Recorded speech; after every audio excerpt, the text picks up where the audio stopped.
Yeah, I've been faking the screenshots because I'm like, it's always impossible to find a good one. Yeah. So I've just started staging them. Yeah. Because the ones you get, it's like it's perfect, and somebody's like, "What the hell happened to her?" The 8th of this year's 12 Beers of Christmas is a beer as pleasing to the eyes as it is to the palate. Meghesh is a Trappist ale with Hungarian-style cherries and vanilla brewed by Chris England at Bent Brew Distillery. Chris and I share a pint and talk about this deliciously fun beer, plus we get a little technical on topics like using fruit concentrate as a sugar source in recipe development, and the difference between an impression of sweetness from esters versus the impression of sweetness from residual sugar. Beer geek stuff. Plus, Chris has another gift for us, a homebrew recipe to brew up a cherry-infused Trappist ale like this at your own home. Chop and Brew's 12 Beers of Christmas videos are brought to you with support from Imperial Yeast and our Patreon party people. Join them at patreon.com/chopandbrew. We're doing a 12 Beers of Christmas with Chris England, Dr. Chris England, the Fat Propa. Dr. Besserwisser. Before we get to the beer, there's apparently another tradition that we must uphold first. This is Hungarian Palinka, which is fruit distillate. This is Meg, M-E-G-G-Y, tart cherries. So the ones you get in the U.S., the Balaton cherries. Balaton is the lake in Hungary, so the cherries, they're just the tart cherries. So this distillate is made with 100% the tart cherries distilled. They're fermented and distilled, nothing else to it. Egészség. That's what you say. Egészség. Cheers. Cheers. We've already had one of these. He means 7. It's delicious. This is our second. But it's kind of like the hot sauces on Hot Ones. Like when the guest is like, well, this one won't let go. He just put the entire Hungarian culture down. Well, Why don't you just say it's just like the bomb? Just say it's the bomb. No. Then everybody hates it. I would never say that. But the even legit sauces on that show, people are like, it just doesn't go away. It keeps going. Yeah, that's Hungarian booze. So the Meghesh, M-E-G-G-Y-S, just means like cherried, right? And this kind of pattern that you see on here is called a himzés, and the himzés is kind of like the needlework, and it's always got flowers and different colors. It can be all black, all red, usually a mixture of flowers. Okay. But this beer specifically was just, it's all of the, again, Balaton cherries, and it's a little, I mean, it's kind of Pattersberry-y. It's one of those Belgian beers that's not a that's basically like a 7% Potter's beer, so it's kind of a Pils base with a little bit of sugar to it, with a great yeast that ferments pretty dry. And even though this beer is dry, it's very dry. It's still quite sweet. Trappist ale with Hungarian style cherries and vanilla. Yep. Crisp, fruity, malty, cherry-y. Cherry-y. Yeah, you can always put two Y's together when you're judging stuff, because I know. Fruity E. Yeah, you know. Man, coming off that, I wasn't ready for that. I thought it was going to be sweeter. No, and like you just said, it almost like champagned me a little bit. Yeah, it's got a. I mean, the most important thing to me about Belgian beers is that they're all digestible. You'll see a lot of times in the U.S. they're fat and sweet, which is never ever the case there. Like good traditional Trappist or even kind of Abbey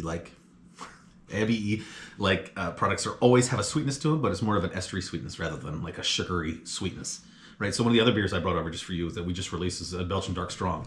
That's 9 point whatnot, and it's also digestible. It's not sweet, but it's estery sweet, and it's like any of the Rochefort, the fizzy. St. Bernardus and Dark St. Bernardus and stuff too. They're all very digestible, even if they're 8, 9, 10% alcohol. And this one is just, I mean, it's one of those beers that gets poured down the bar and like someone always says, "What is that?" Yeah, I mean, if you drink with your eyes first, you were definitely in love with this.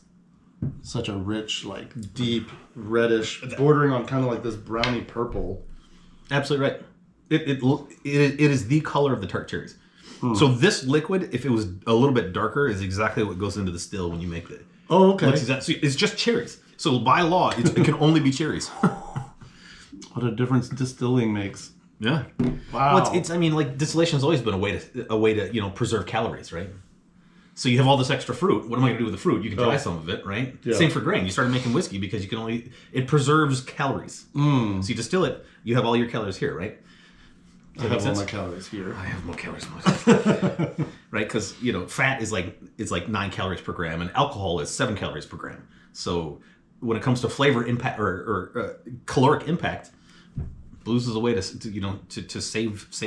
Better way to preserve it's a good your raw material. Yeah, right. I mean, because back in the day, when you roll out of bed and you eat your half side of bacon for breakfast and your bacon soup or whatever the hell it was, if you had money, you got to get your calories somewhere. What is the treatment with the cherries and the vanilla? Where in the process? Cherries are in the primary always. Really? Yeah, I always put fruit in the primary. Because I mean, for many reasons, but just pure function and like homebrew wise in the primary, it always goes in that way to me, because it's all going to ferment it out anyways and just makes things easier. If it was whole spices, almost every whole spice I use goes in the kettle at the whirlpool. It goes in after everything knocked out. It goes in and then comes out. Okay. So I don't let it sit, pull it out. And if I want more character, I don't leave it longer. Like always, I just add more next time. But the liquid stuff like vanilla always goes in when I'm transferring.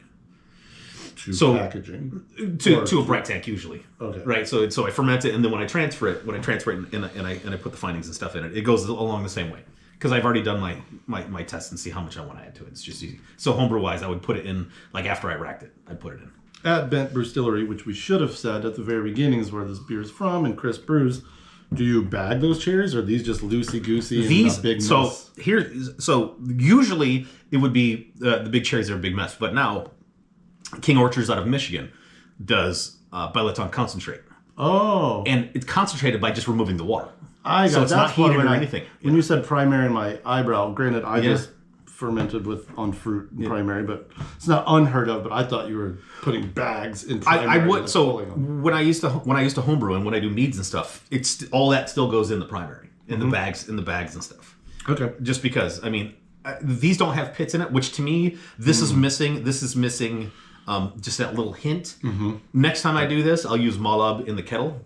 Malab are the little tiny cherries that give that kind of amaretto-y, cinnamony character that you get from the pits. Yep. I do that in the kettle. Just let them sit, kind of like a tea, and yank them back. Kind of like a deconstructed cherry. Exactly I got right. my flavor in the concentrate. Exactly right. I got my almondy kind of thing from this. Yeah. I mean, there's a lot of places that do cherries, like cherry puree.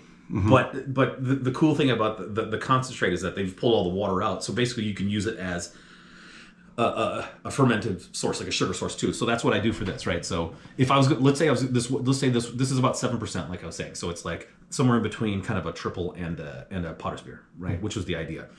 I've made triples with this exact same concept and used all of the so no sugar but just fruit concentrate in. So I can do my calculation saying I'm gonna say a triple. I'm gonna do about 20% sugar, give or take. That 20% sugar is gonna come from that concentrated fruit source. You can do the same thing with honey. You can do the same thing. So when people start wrapping their minds around actually how to make Belgian beers, you can substitute that sugar, that's non-malt sugar, for anything you want. And when it comes to fruit, you have a product like this. So the fruit would be about double the amount it is. It's not inexpensive, but like on a commercial scale, it is such a concentrated form that I save. I get like an extra 2 kegs out of the thing, and per pint. I mean, it pays for itself well over, and it's super easy to use, and it's exceedingly high quality.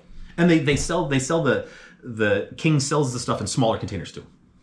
So they have little small ones up to totes if you want, and they have this really cool one where it's like a wine in a box thing that you can just put in your fridge or just put on the side and just kind of toot. Yeah, give a little toot for the like a little spigot. Yeah, like a little spritzer. You can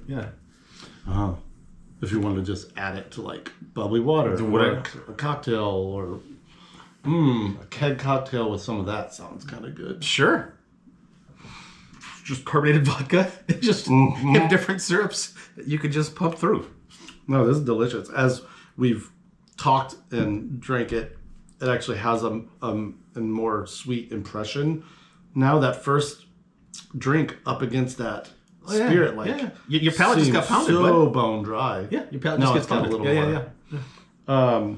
What was I going to say? Something you said, it was interesting. Ester-based sweetness versus sugar residual sweetness. Yeah. Esters always leave an impression of sweetness on your tongue. The easiest way that you can tell this is like, just think of soda water, right? So if you like any sort of soda water, but there's so many different soda waters on the market, right? Let's say something like cherry soda water, and you take and you try it like good soda water, and it's got this really kind of sweetness to it, but there's zero sugar in it at all. Right. And I don't mean zero sugar because you're having so little of it. I mean just none. Right. Right. Or let's say a bone dry white wine that's got this great level of sweet, like a Riesling, Gewürztraminer, Sauv Blanc, something like that. That definitely has a super fruity sweetness to it, but not sweet at all. Yeah. Not sweet at all. So like especially judging when I'm talking like I'll say it needs more ester character. If it has, so like when you talk about meads or cider specifically, like listen, I don't think it needs to be sweeter. It needs more esters. So if you just leave the sweetness you have alone, like let's say it needs to be a little sweeter,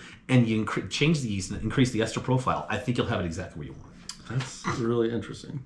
Yeah, because sugar. I mean, and then you have different types of sugars that have different types of sweetness on your palate, right? Right. Fructose is exceedingly sweet. Glucose is kind of bull. Sucrose is in the middle of both. All right, that was a lot of Dr. Chris England. I told you to go sideways. Pink beer for men. I would say this is cherry colored for any person. But you can give your man beers if you want. We got man beers over here. And we just drank the mead that tastes like a rusty nail. I mean, a literal, like the cocktail rusty nail, not like a shitty rusty nail. So you couldn't get more manny than that. Not like a tetanus rusty Well, I nail. have my tetanus, and I'm sure you have your tetanus too, so it's fine. No, that was a throwback. It's a long story, but there's a Dawson and Me video from the way back days where that's one of the lines. It's pink beer for men. It was the Rosie or whatever. I think Lakefront had like a tart. Anyway, Had to be there. because this isn't even pink. But You know what you should do? You should cut that in. It'll make the joke better. They call it a Roselair style Flemish red, oak aged sour, aged with Wisconsin cherries. Door County. What you know about pink beer for men? Or just cut into Dawson. Come on, you don't remember a 12-year-old reference of a web show that you probably didn't watch? Of course I watched them. Just for Dawson, though. It was one of our short course, though. It It was wasn't just for Dawson, it wasn't for you. I haven't seen that drink of water in a long time. I know. All right, 12 Beers of Christmas, Chris England. I think we're going to crack open something else. There's a lot of options, so There are. stay tuned and you'll see what it is tomorrow. There's tomorrow? It might not be.